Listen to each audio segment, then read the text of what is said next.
We're in the back sticking our heads out, looking around, seeing so many incredible people in this room. We are so happy to be here to support the ROP program.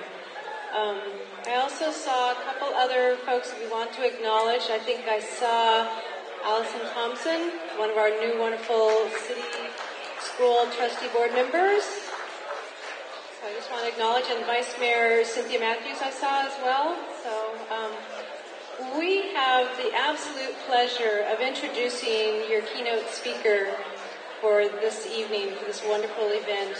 And both Hillary and I, for the time that we were on Santa Cruz City Council, had the pleasure of when our keynote speaker came to Santa Cruz in her capacity to really help throughout the county with economic development. You could just tell right away, boy, do we have the right person at the right time in the community to help us. And so both of us in our time as mayor got to really enjoy spending great quality time with her and recognized what an incredible resource she is for our entire county and for our next generation. And with that, Hillary will share more about our keynote speaker, and you'll be in for quite a treat. So I have a full-page bio that I'm not going to read. There's really only a couple of things that you need to know about Barbara Mason.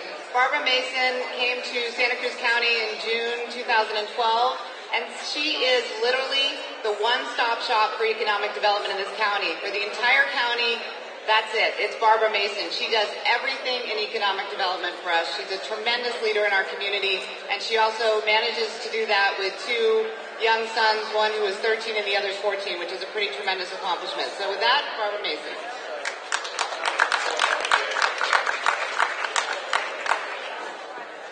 Okay. Thank you so much for the great introduction, and it's so great to see so many people here that I know. ROP has a very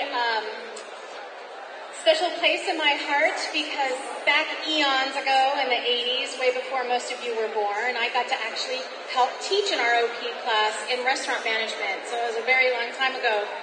So I am totally enthralled with what you do. I love the patience of all the teachers, and I just think it's incredibly important in our community. But of course, I'm in economics, so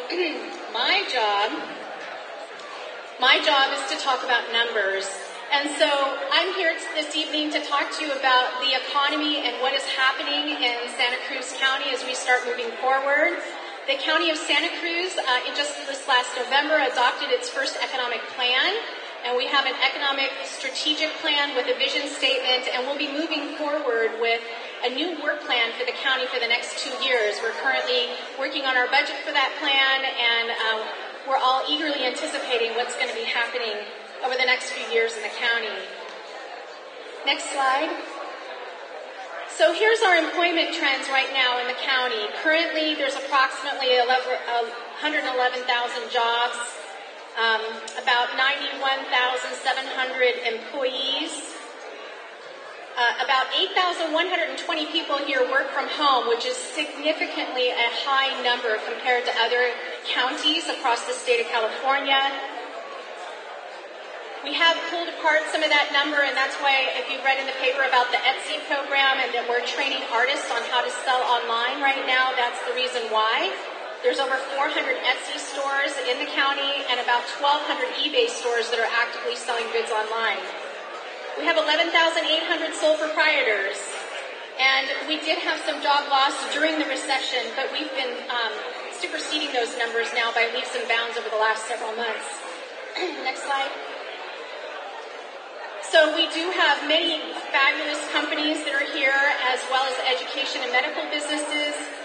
These are some of the top Santa Cruz County employers, including everything from Dominican Hospital and Granite Construction. Next slide.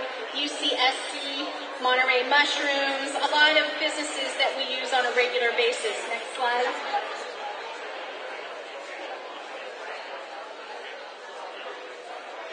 Okay. Next slide. So size statistics. 81.6% of all of our businesses have 9 employees or less. So if you can think about the businesses that you use on a daily basis, we have lots and lots of small businesses here. 67.1% have 4 employees or less, so a lot of micro businesses, a lot of small entrepreneurs, and 97% of the businesses in the county are defined by the state as as a small business, which is less than 50 employees. Next slide.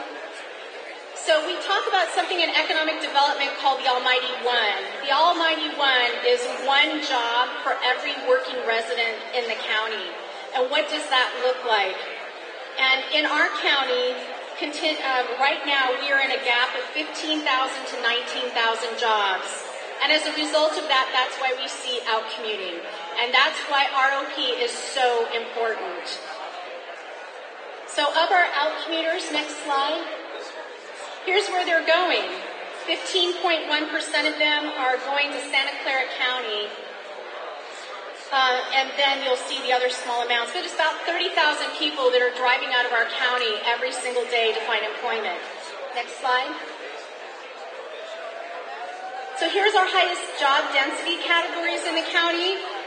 And I'm sure you're all going to recognize these: agriculture, leisure and hospitality, healthcare, education, retail, management and administration, profession and technical, and public administration. Next slide. Unemployment by region, just a quick synopsis that the overall average of the county is 6.7%, and we are a little bit below the state average. This number is actually a little bit better now since August. We just got some new numbers. Next slide.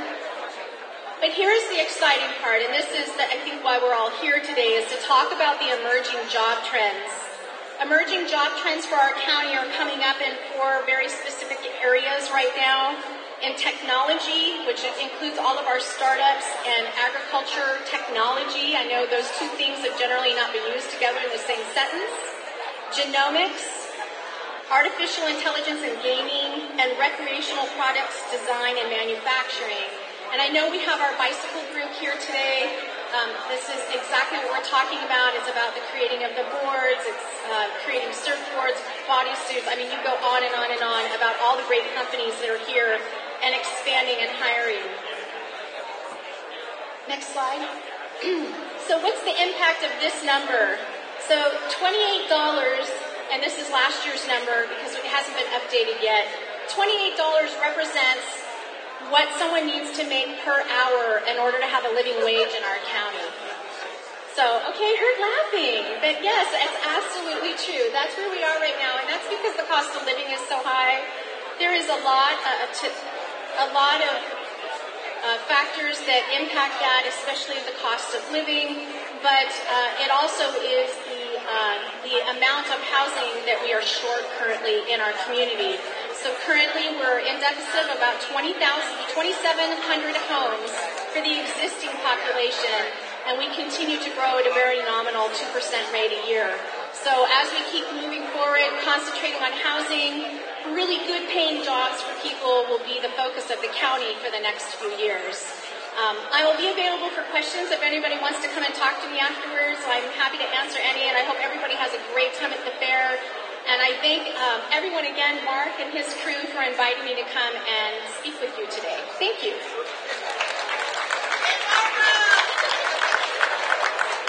Oh, you can do better than that. Big round of applause for Barbara Mason. Thank you.